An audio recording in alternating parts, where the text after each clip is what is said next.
bang diferensya ng Cordillera at saka Mountain Province? Mountain Province Region, Cordillera Region, Sierra Madre. Pero lahat ito ibundok. Unang-una, napakalamig ng lugar doon. Masarap mag-adventure, hindi ka papawisan. Swerte nga tayo ngayon, magaganda na yung kalsada. Pero nung panahon namin, foot trail na lang, single path.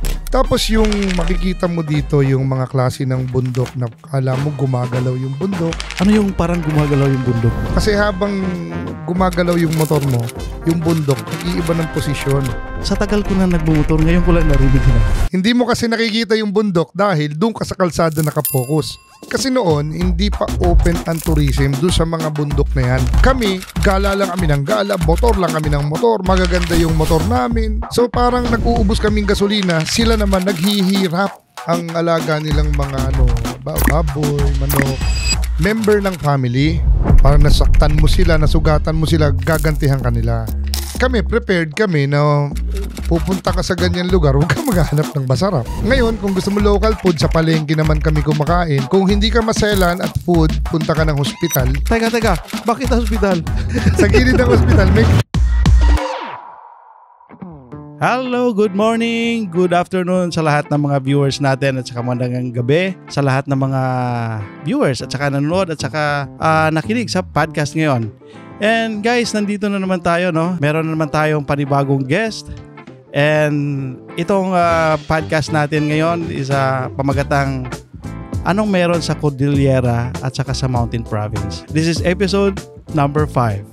Alright guys, so bago ko ipakilala sa inyo lahat, meron lang akong kukwentong konti tungkol sa kanya. Ito yung kaibigan natin na talagang super grabe sa adventure talaga to. So hindi lang big bike, pati small bike, ina-adventure din niya.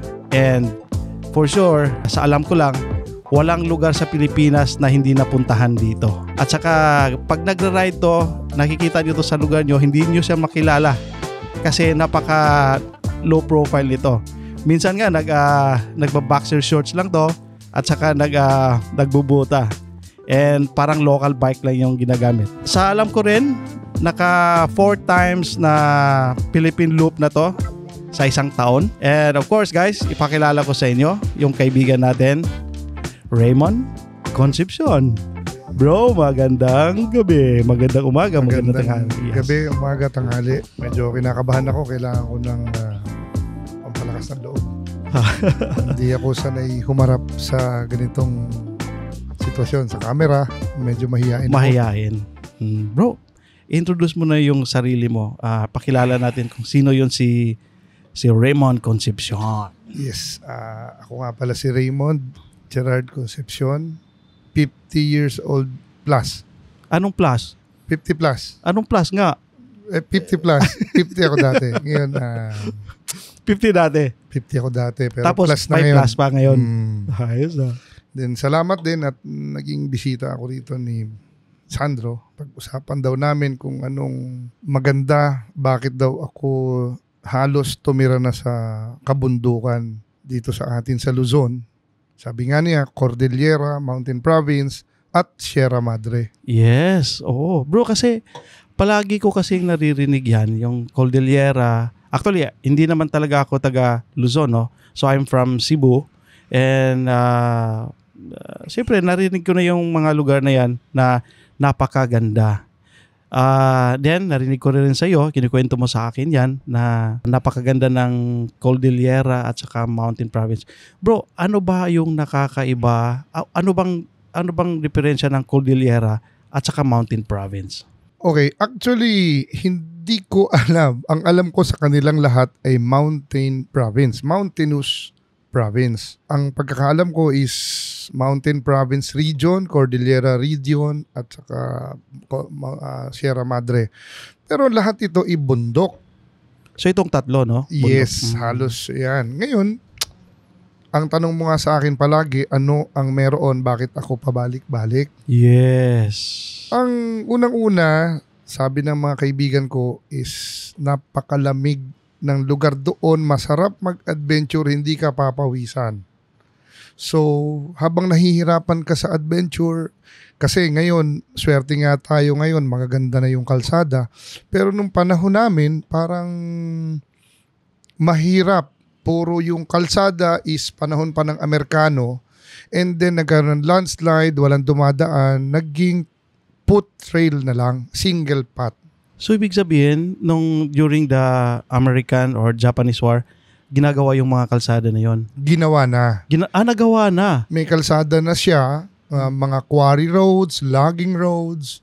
So may kalye na talaga siya. Kaya lamang nung binawal na yung logging, yung quarry, yung kalsada walang dumadaan kasi kailangan 6x6. So wala na parang daan ng tao na lang. Natabunan na siya, Yes. parang gano'n. Pero dati nakakapasok yung mga truck. May kalye. Ngayon, nung isinara na yan, nung wala ng quarry, wala ng logging, daan na lang ng tao ng mga nagsasaka sa bundok.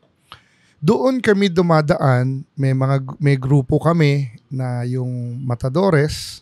Sino yon? Sila si Argon? Argon, yung mga may mas nauna pa sa kanila daw. Oh. Hindi ko na inabot kasi pag pumunta ng bundok, nagka-camping, lagi may dalang matador. Kaya pala matador. Yes. Ngayon, swerte naman ako, napasama ako sa kanila. Nagtataka ako, bare months sila mag-adventure. Doon sa Cordillera. Sa Cordillera, sa Mountain Province, Ifugao. Ngayon, sobrang hirap ng daan noon, di pawisan ka, buhatan ng motor, pero maganda dahil malamig. Tapos yung makikita mo dito, yung mga klase ng bundok na kala mo gumagalaw yung bundok. Teka. Ano yung parang gumagalaw yung bundok? Yung parang, nagra-ride ka, tapos nakita mo yung bundok, parang gumagalaw? Gumagalaw na yung bundok. Kasi habang gumagalaw yung motor mo, yung bundok, nag-iiba ng posisyon. Pag nag-iba ng posisyon, siguro dahil sa laki ng bundok? Malaki na malayo. And Oh. then, mapapansin nyo yan. Subukan nyo minsan pagka nagpunta kayo dyan sa malalaking. Kasi malalaki yung lugar, malalaki yung bundok na malayo. So habang gumagalaw yung motor mo, yung bundok pumuposisyon ng iba, akala mo gumagalaw.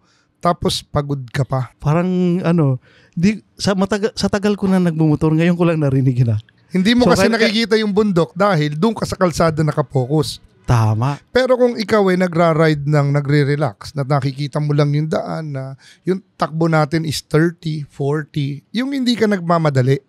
So makikita mo yung bundok, titingnan mo yung kapaligiran mo na may bangin, tapos may bundok, abangan mo rin siyempre, baka may landslide. So nakikita mo yung bundok gumagalaw. So ito yung saan to? Sa Cordillera or sa Mountain Province? Iisa sila ng senaryo. Iisa. Bro, teka. Kasi yung Cordillera at saka Mountain Province, anuhin nga natin kung saan sa mapa ng Pilipinas to. Itong Cordillera, sa norte ba to? Nasa taas or nasa baba ng Luzon map? Yes, kasi kami, ang meet up palagi namin is Baguio. Okay, so Baguio is a part of Mountain Province. Mountain Province. Sorry baka mali ako. Hindi nalilito rin kasi ako sa hatian nung Ifugao, Benguet, Mountain Province. Hindi ko na masyadong, ang inintindi ko na lang, basta't magmomotor kami sa bundok. Okay. So nakita mo na lang Ifugao. And then mag-uumpisa kami ng Monday and then meet up Monday doon sa kaibigan namin sa Baguio. Uumpisa namin going north kung saan kami umabot. And then after 1 week, pabalik na kami ulit. So mga ilang linggo yon? 1 linggo, pinakamatagal na siguro 10 days. 1 linggo na nasa bundok. Nasa bundok. Sa bundok, hindi ka matatakot kasi ang una naming hinahanap sa bundok is yung kapitan. Teka. Kapitan ng barangay. Nung barangay. Kung inabot na kami ng mga 7 o'clock, 6 o'clock, 7 o'clock, 8 o'clock, hahanapin namin yung barangay. Pag nakita namin yung barangay, hanapin namin si kapitan. Pag nakita si kapitan, masungit yung kapitan. Unang tanong, ano ang purpose nyo dito? Bakit kayo nandito sa lugar namin? Medyo masungit yung... Parang masungit at saka nakakatakot, nakakatakot. bro. Bibitahin ka ron. Alam mo naman yung tribal war nung araw, puputulan ka ng ulo. Naku! Di ba may ganon? So ngayon, pagdating mo dun sa bundok, hanapin mo si kapitan and then yung may kaibigan akong isa, yung Argon, medyo maputi yung buhok, mukha lang senior pero bata pa yon. At saka mukhang foreigner. Hindi naman. Hindi naman. Kaya lang, yung lahat ng galit ni kapitan, sasalubungin mo yon. Huwag kang makikipag-argumento. Kunyari, tanga-tanga ka rin. Lahat na sinabi niya, puro sorry, puro pakikinggan mo siya. Mamaya, pag nailabas niya na lahat ng sama ng loob niya at galit, kakalma yun. Hanggang magiging kaibigan na namin. Bro, bakit ganun? Bakit ganun yung parang kultura nila? Parang ayaw nila na parang may pumupunta doon na mga turista sa lugar? Kasi noon, hindi pa open ang tourism doon sa mga bundok na yan na pinupuntahan namin. Wala pang ang environmental. Ngayon, ang naisip ko lang na baka ganito, kami, nag-uubos lang kami ng gasolina. Gala lang kami ng gala, motor lang kami ng motor, magaganda yung motor namin. So parang nag-uubos kaming gasolina, sila naman naghihirap. Isipin mo yung bundok, pag sinusukat ko sa mapa ko is 500 meters. Bababa, aakit na ganun, para lamang sila magsaka. Dadalihin nila yung fertilizer, yung mga chicken dung, yung mga ipot ng manok. Kailangan nilang dalahin doon, kukunin yung produkto. Sobrang hirap ng maghapon nila. Isang sako, siguro 2 araw nila hahakutin yung isang sako, bababa ng bundok sa kabila para makabalik. Tapos kami, nag-uubos lang kami ng gasolina. Tapos Tagalog pa kami. So, parang merong hindi ko alam discrimination or ano ba to, ano ba tawag sa ganun. I think bro, protected sila sa lugar nila. And nung panahon kasi ng mga Kastila at saka panahon ng Hapon, parang hindi sila nabutan ng pagpanakop nung mga Kastila. And then parang nadadala pa rin nila yung kultura na may pagkaganon. Pwede siguro, pero kasi meron na silang may TV na kasi. So parang mas malinaw sa akin yung kami nagpapasarap, sila sobrang naghihirap. Parang okay. So may konting silos, gano'n. Parang sa tingin ko lang. Kasi yun nga sabi ko sa'yo, kami nag-uubos lang ng gasolina. Ang mamahal ng itsura yung motor namin that time XR200, pero mahal yung itsura ng motor namin. Sila lakad, kung may motor man sila, yung mura ng motor na pangit na motor, tas kami nagsasayang lang kami ng pera. Parang yun ang isang nakita kong baka ganoon. And then mamayang gabi, ang gagawin, babait na si Kapitan kasi nga inabsorb na ni Argon lahat ng galit.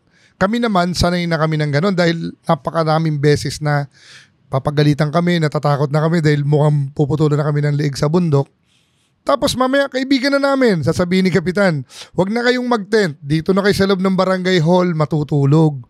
Papaluto ng kanin, magpapaluto ng ulam. Kami naman, may baon kaming sardinas, ang tawag namin doon ay granada. Granada? Yes. Kasi, di ba, granada. At saka bro, ang bait pala din ng tao doon. Nung una lang, parang masungit, parang ganun. Kasi nandun tayo sa barangay. Pero yung bahay, ambus lahat yon. Pag dumating kasi kami, pag inabot kami ng alas 2, alas 3, di pa kami nagtatanghalian, tumigil ka lang sa tapat ng bahay or may tindahan. Meron po ba kayong tindang sardinas? Meron po ba kayong kanin? Pwede pakakainin ka nila. Hindi yun pababayaran sa'yo ang kanin. So, sardinas lang ang bibilin mo kasi may puhunan yon. So, babayaran mo yun, papakainin ka. Magpaalam ka, tutulog ka, patutulogin ka. Pero, siyempre, security reason siguro, kaya sa barangay, nag-iingat sila. Ang daming tanong sa barangay. Kaya, mas pinipili namin. So, in-interview kayo? Yes. Logbook, sino kayo, taga saan kayo, may ID ba kayo? So, kasi may mga, di ba, may leftist, may rightist, siguro may ganun. Siguro, naku-question din sila ng mga taga-gobyerno, yung military, police, baka nandito kayo sa kabila. So, nagsisiguro rin sila na may mga ID kayo. Kaya ang laging tanong is, ano ang mission ninyo dito? Ano ang purpose ninyo? Bakit kayo nandito? So, ibig sabihin, nagkamala na militar or ano? O kabila. Or sa kabila. Mas madalas sa kabila. Kasi ang militar naman may advice yung galing munisipyo. So kami is galing kabila kami na espiya or... okay. So ba't kami nandun? Anong ginagawa namin? Sinosurveillance ba namin sila? Siguro ganun. So kaya pala bro, hindi ko rin maintindihan, no? Ibalik natin yun sa Cordillera tsaka hindi ko rin maintindihan bakit yung ibang mga rider ngayon, lalo na sa panahon ngayon, gusto nilang pumunta talaga ng Cordillera at saka Mountain Province na parang gusto nilang balik-balikan. So, what's the reason talaga? Bakit ganon? No? bakit parang kahit ako nakapunta na ako ng ilang beses doon pero gusto ko pa rin balikan eh. Hindi ko ma-express yung self ko kung bakit may parang ganun. Unang-una ngayon, maganda na yung daan. Yun. Kasi nung panahon namin, parang impyerno yung daan, hindi ka na babalik. Impyerno. Tapos ngayon grabe naman yun pag impyerno. Oo, talagang merong katulad na lang ngayon, yung mga Kalanasan, yung Apayao, Kalinga. Yung leg ngayon, pag mo 2 oras, 3 oras na lang. Nung panahon namin, 1 araw at kalahati yon. Yung simula Kabugaw hanggang Kalanasan, sabihin natin 1 araw at kalahati hanggang gabi na yon. Ngayon, 2 oras. Dahil sa maganda na yung kalsada. Maganda, biglang gumanda na yung mga daan. Tsaka sementado na lahat. Yes. Tapos sa nagbablog, nakikita nila na yung bulubundukin na makikita mo ang gaganda ng mga bundok, ang view parang sobrang, kung may oras ka lang at may konting pera, ang motor naman matipid, gagawin ng kahit sino yan, lalo na't mahilig mag-adventure. Nauuso ngayon yung pag-adventure. Sabi mo nga, XRM, sapat na. Sapat na. Any bike naman eh. Any bike yan. Na pwedeng adventure. Kasi may kalsada ng maayos, kaya pupunta ka at mapapanaginipan mo na yun na sana makarating ako ng north ng Mountain Province. And nakikita din nila sa mga vlog yung lugar na maganda, yung sa Cordillera at saka Mountain Province. Kaya isa din siguro yun bakit balik-balikan or pupuntahan ng ibang mga riders na hindi pa nakapunta. Yes. Di ba? Matatakam sila dahil, di ba dati tayo, makapunta ng Baguio, makapunta ng Sagada. Oo, enough na sa atin yun eh. Masaya na tayo. Masaya na tayo nun, no?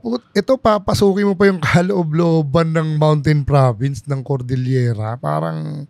Pero alam mo bro, may nabalitaan din ako na nakakatakot din naman talaga yung lugar na yun. And of course, na-experience ko rin yun nung nag-loop ako, nag-North Loop. Then, may nasagasaan ako ng motor doon sa Apayao. And parang sobrang takot ko. And may nakilala kasi akong isang taga-LTO din. Sabi niya, alis ka na dito kasi baka magalit sa'yo. Bayaran mo na lang yung mga na damage mo. So, after noon, so parang natakot na rin ako. Pero nung nag-FG Moto, nung nag-ride kami doon, parang bumalik ulit yung parang gana ko na bumalik ulit doon. Kasi nakikita ko na hindi pala sila ganun. Di ba? Yung nangyari dati, nung old pa, ang alaga nilang mga baboy, manok, member ng family, na pagka ganun nila kamahal, na pagka namatay, medyo mahal nila sa buhay. Parang aso, kahit naman askal yan, alaga mo't namatay, di mahal mo yun. Sa kanila kasi, yung family ties, sobrang nila, dahil parang nasaktan mo sila, nasugatan mo sila, gagantihan kanila. Parang bakit mo pinatay na inano mo? Parang kasi ang bilis-bilis mo. Parang hindi mangyayari to. Pag hindi kayo pumunta dito. Yung hindi kayo pumunta rito, hindi yun mangyayari. Parang ganon. Parang ano bang dala mo rito? Ba't ka nandito? Parang nanggugulo ka lang, di ba? Yeah. Yung parang ganon. So, ngayon, nabumulat na yung nila doon, kultura na open na sila sa turismo. Hindi katulad dati kasi sa hirap puntahan, walang pumupuntang taga-lowland. Di ba? Upland, lowland. So, walang pumupuntang taga-lowland. Hindi sila open-minded sa turista. Oh. So, ngayon, parang parang bihira lang sila nakakita ng mga turista na pupunta doon. Pero ngayon medyo naging open na. At saka taga doon mismo, may motor na din sila. Sanay na sila sa motor. At saka, I think, kilala ka na doon eh. Hindi naman lahat. Yung mga pinupuntahan lang namin na madalas, doon lang kami nakikita. So, hinahanap din kami, kailan ka ulit papasyal. May mga Facebook na rin sila, may social media may mga na rin social media na rin. Kaya akala nga nila meron ka ng asawa roon. Kasi ako lagi nagbibiro doon. Parang kamandali nila akong matatandaan. Pagdating ko sa isang lugar, meron po ba ritong balo? Para dito na ako titira. Parang ganun lagi. Ano lang yan? Kumbaga, magiging markado na ako na ito yung naghahanap nung. Bakit ito balo? Meron naman ditong native. May mga madalaga or ano. So, biruan lang. So, magiging kampante na sila. Yung mag-uusap na kayo na, uy, mabiro pala si sir. So, mga ganun. Minsan, may napuntahan kami na nagtrabaho na sa Maynila yung tao, let's say, tatawid kami ng bangka. Yung pagtawid ng bangka is, Teka, wait. Ba't may bangka? may mga ilog may- doon na walang tulay pa, marami. So sa bundok to. So ibig sabihin, sasakay ka pa ng bangka para tatawid dun sa kabila. Yes. So malawak to. Malaki to. Pagka nabaybay kayo ng simula Kabugaw hanggang Kalanasan, napakahahaba ng ilog doon. Baka mga 2 to 300 meters yung ilog. Uy, tapos malalim. Malalim. At ang current noon medyo malakas, pero may bundok-bundok yung pag umulan, puno yung ilog. Pag wala ng ulan, section by section na yung tubig. So babangkain mo dito, dito. Dati bayanihan lang yun. Pero pag nalaman na ikaw dayo, may bayad. Okay. At napakamahal. Wow. Sasabi namin, tas nakita pa namin, damit niya is damit ng yung mga binibigay dito sa Metro Manila. Oo. Siguro tumira na to, nalaso na to ng Maynila. Kaya pagdating doon, oportunista na. Pero I think okay lang din yon. Kasi siyempre wala namang masyadong kabuhayan doon. Aabutan namin Sa yun. aabutan na lang, Pero oo. ikaw yung nagpe-presyo na pag hindi ka pumayag, hindi ka nila itatawid. Ganun. So May hindi ganun. mo rin kayang tawirin ng motor? Hindi kaya lakas Malalim nung talaga. current. Ang current. Hanggang dumating minsan, nagawa namin, yung alam mo yung katawan ng saging. Ano bang tawag sa Tagalog niyan? Bani? And, Sa Bisaya, bani yan eh. katawan ng saging. Yung parang ko rin- pinuputol yung buong katawan tapos tinutuhog. Tinutuhog. So ginawang balsa. Binalsa. Ayun. Ginawa namin yan. Kasi may isang daan doon na hindi kaya, pero mababait yung mga tao doon. So nag-abot. Kasi tayo, pag pumunta, mas masarap yung ikaw na lang yung mag-abot. Hindi yung pepresyohan kaysa kita pepresyohan. na bawa, bigyan mo 1,000. Okay lang eh. Pero sila magpapabayad. Nakakaano, di ba? Parang hindi tulong eh. So yung parang katawan ng saging. So anong ginawa niyo doon? Namutol kayo doon? So binayaran niyo yun? Binayaran namin, inabutan namin yung community doon. Yung may barangay, yung ilog, may bahay. Mabuti hindi pinabayaran. Manganganak pa yan ng saging, maging ano pa yan. Mababait. Mabait. Abutan mo na lang. Yun. Hindi, So maganda rin yung kultura nila. Iba din yung kultura nila doon. At saka yung food, at saka yung weather.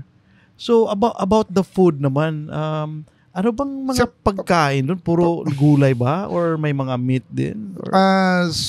Kami, prepared kami na pupunta ka sa ganyan lugar, huwag ka maghahanap ng masarap.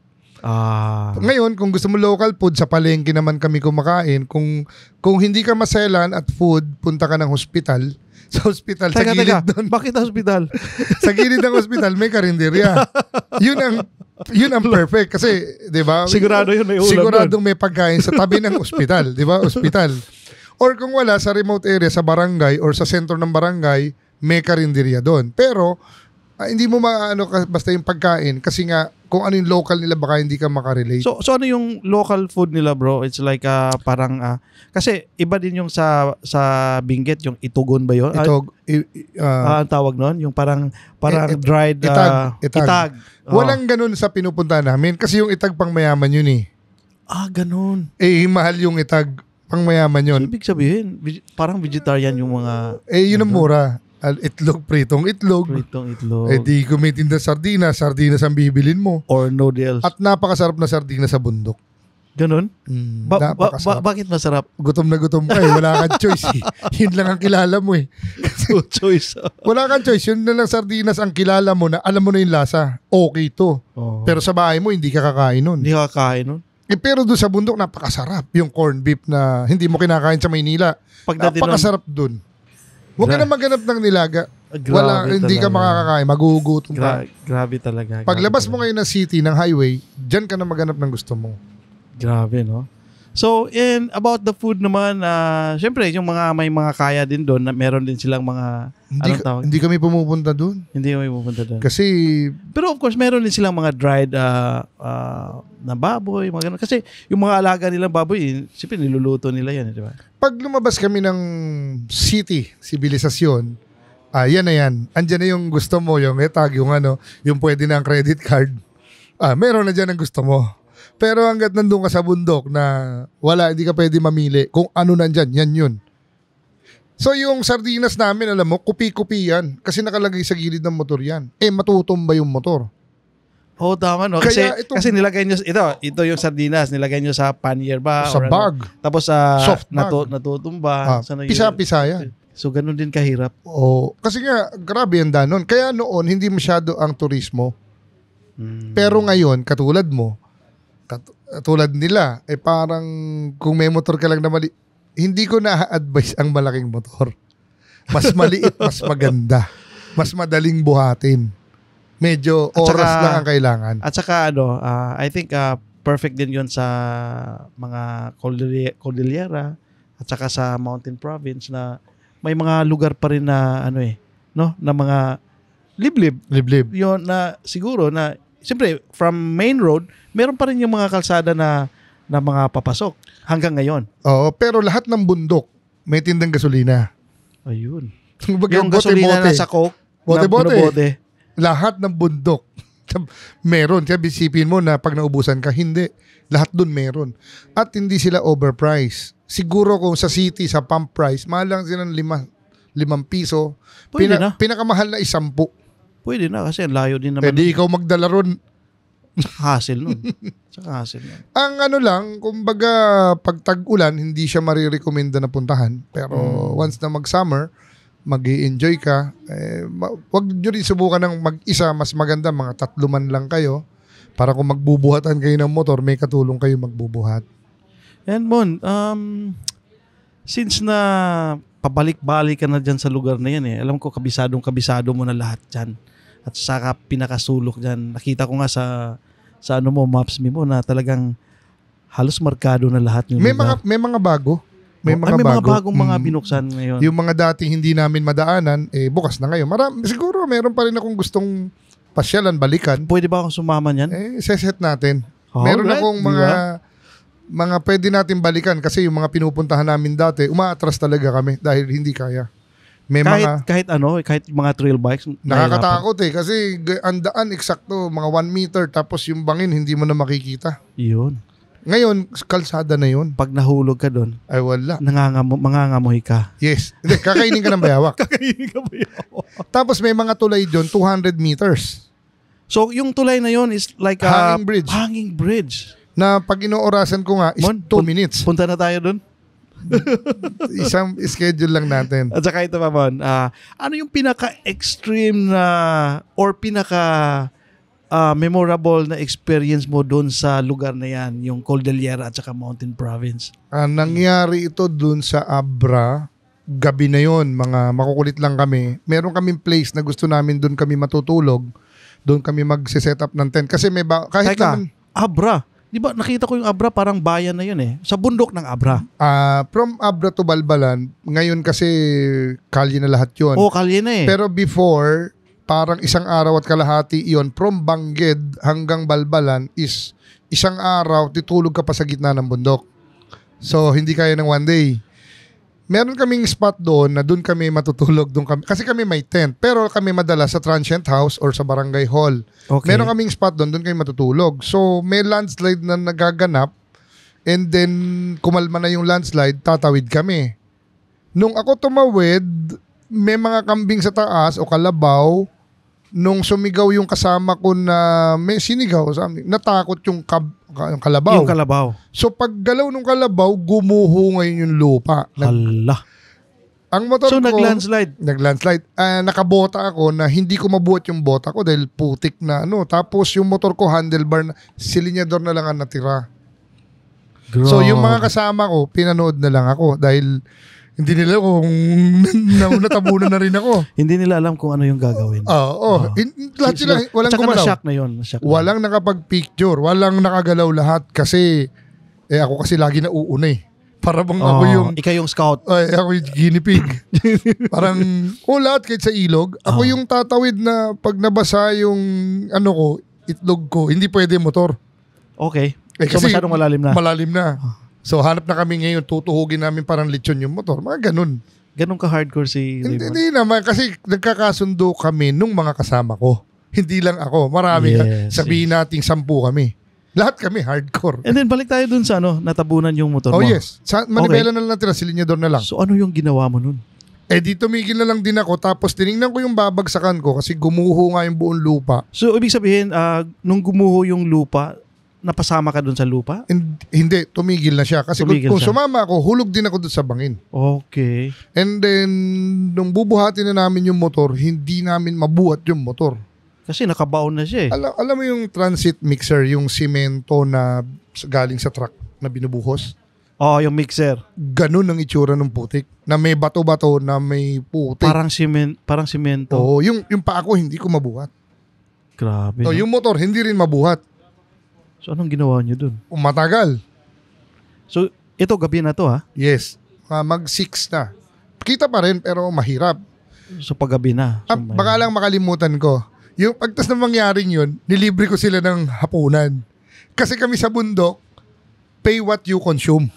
Okay. Kasi, mayaman ka, kaya mo kaming ilibre. Oo. Baka magsawa ka. Maliban na lang, malaman namin na pag alis natin, ang baon mo is 100,000. Okay. Papakita mo sa amin, ito baon ko 100,000, susunugin natin to lahat. Pero, may kasama pa rin ako na hindi niya rin yung tatanggapin. Okay. Kasi, pagka ginastusan mo kami, ano ibig sabihin? Pwede mo na kaming utusan. Tama. So, may mga pilosopong ganon. So, hindi pwede pera dun. Hindi, sa aming samahan namin. Parang ganun. So, kami, parang pay what you consume. So, kumain ka, bayaran mo kinain mo. So, tatagal ang relasyon. Okay. Kasi, pag ako nililibre mo, di pwede mo na akong utusan. Tama. Lagi mo ako nililibre. Oo. So, kaya, yung may ganun sila. Yun nga, kahit sabi mo libre mo kami, so, bata mo na kami. Okay, so ano nangyari doon sa motor mo? Ikwento mo sa amin paano nyo tinanggal yung motor mo sa landslide. Hindi na sila takot. Kasi walang choice. Dahil doon ang daan namin, walang makakadaan. Tinulungan nila ako magbuhat. Binuhat namin So, yung motor. binuhat nyo yung motor bago sila makadaan. Siyempre, hindi sila dadaan. Oo. So, tumakbo yung motor. Ayaw umandar ng motor kasi puro bato yung preno, yung kadena, buhat-buhat yung motor. Kaya wag kang tatakbo ng solo at umulan. Yun. Bumalik ka na lang. Guys, magandang tip yan.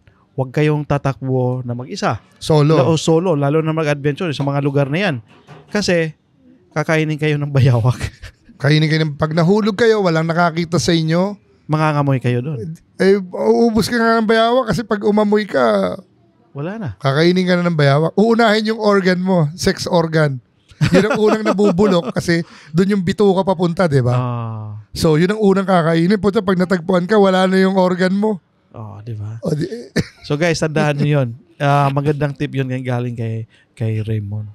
So, at saka ano naman yung pinakamagandang, bukod doon sa parang bad experience yun eh. Ano yun naman pinakamagandang experience mo doon? Yun sa lugar na yun na hindi mo makakalimutan. Lahat ng napupuntahan, halos swerte naman kami, lahat is ina-accommodate kami ng mga tao. Kumbaga, tayo sa Maynila, natatakot tayo na pag may dumaan na magpapatuloy, natatakot tayo sa tao dahil baka magnanakaw ito. Pero sila hindi. Para bang gusto nilang makatulong. Wala sa isip nila yun. Wala. Ang iniisip nila makatulong. Kawawa naman kayo, hindi pa kayo kumakain. Yun ang isip. Pero dito sa atin, mapagsamantala nga yung mga tao dito ang dumadaan. So kala mo kaagad ganoon. Hindi mo maalis kasi yun naman ang nangyayari dito sa syudad, sa lowland. Pero sa upland nga is, hindi pa pala kayo kumakain. Ipagluluto ko kayo. Kaya lang ang ulam ho namin talbos lang ng saluyot na may bagoong. Na hindi ko rin yung kinakain dito sa atin. Parang natulala ako dun sa sinasabi mo. Parang totoo yun. Parang iba talaga ang mga tao dun sa probinsya at saka dito sa Metro Manila, no? Malayo baliktad, talaga. Kasi marami ditong abusado. And Mon, ang ganda ng usapan natin. At saka bro, ito escape ko lang konti. Maraming salamat talaga sa pagpunta mo na talagang parang tinatawagan lang kita tapos nandyan ka na kagad. Talagang maraming salamat and depende yan sa tumatawag. Oo nga at saka napakaganda rin yung topic natin ngayon lalo na sa mga adventurista, motorcycle adventure na talagang gustong pumunta ng Cordillera at saka Mountain Province. And bro, bago natin tatapusin yung podcast natin, ano yung ginagawa ni Raymond ngayon? Nagbubukid. Grabe ka. Nagbubukid ako sa Batangas. At saka alam ko, tuwing tumatawag ako sa'yo, nasa ride ka talaga palagi. Kanina pa lang nung tumawag ako, breakfast ride. Nagkakataon lang. Breakfast ride sa, saan ba yun? Saan ba yun, bro? Sa Lukban, Quezon. Sa Lukban, Quezon. Birthday nung isang kaibigan ko. So, hindi rin lahat na may birthday sinasamahan ko. So, after nun, bro, may mga rides ka pa ba na incoming? Wala eh. Lahat ng lakad ko, bigla ang lakad. Biglaan. Na pag may nag-aya at wala rin lang akong gagawin, so, sasama. Kasi ako, ang problema ko sa ride is Monday to Saturday, halos yun lang ako nakakaalis. Saturday, Sunday, holiday, bawal ako umalis. Baliktad yun Family day. Baliktad sa amin yun Family day, bawal ako umalis kasi yung asawa ko, yung anak ko, so walang kasama pag holidays and Sundays. Saturday, Sunday, holiday. So, yun nga problema ko. Kaya madalas ako mag-isa, wala akong nakakasama. Kasi baliktad ako. Grabe. Bro, Nagpapaalam ako pero mahirap magpa-approve ng paalam pag holiday. Ngayon, umalis lang yung asawa ko kaya ako nakaalis Bro, thank you Bro, okay. sana makasama ko dun sa mga future rides mo. And bro, tapusin na natin yung siguro alam ko bitin yung ano natin okay na yun.